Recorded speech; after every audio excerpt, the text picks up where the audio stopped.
Thank you for staying with us. This is Champion News Talk Radio. Today, our guest, Monsignor Ketcham, we were talking over the break about some of the laws in Illinois and adoption.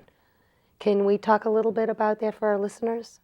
Very disheartening with regards to Catholic Charities and the ways in which we were providing, a future for the young people who were in need of being adopted. And I believe it was my own diocese, the Catholic Diocese of Peoria, that was, through our Catholic Charities, that were having the most children adopted to needy couples.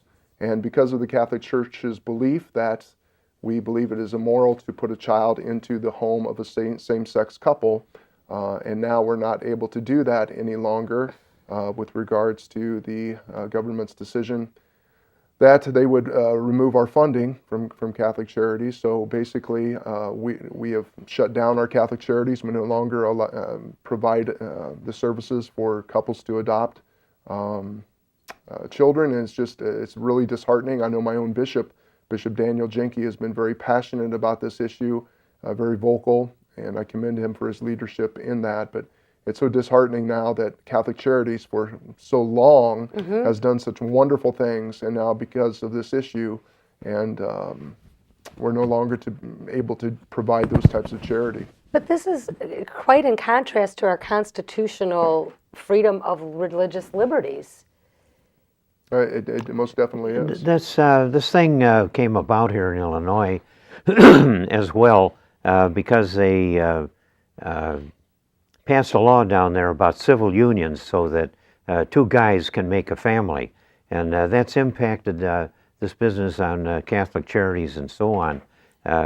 So the government wants to be strict about taking your tax money, but if you've got any real meaning behind it or religion behind it, why, we're going to cancel you out.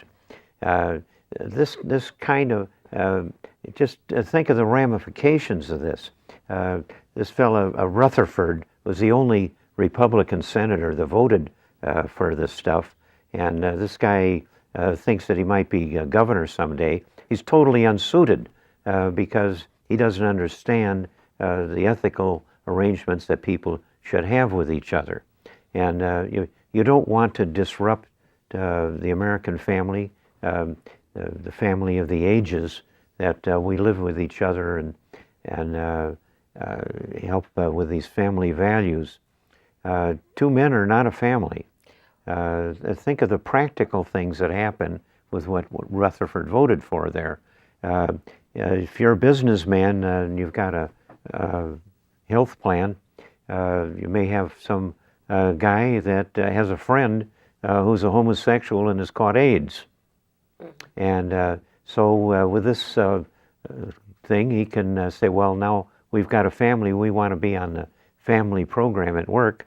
So there's $100,000 or $200,000 a year thing that's been the curse of so much of this country.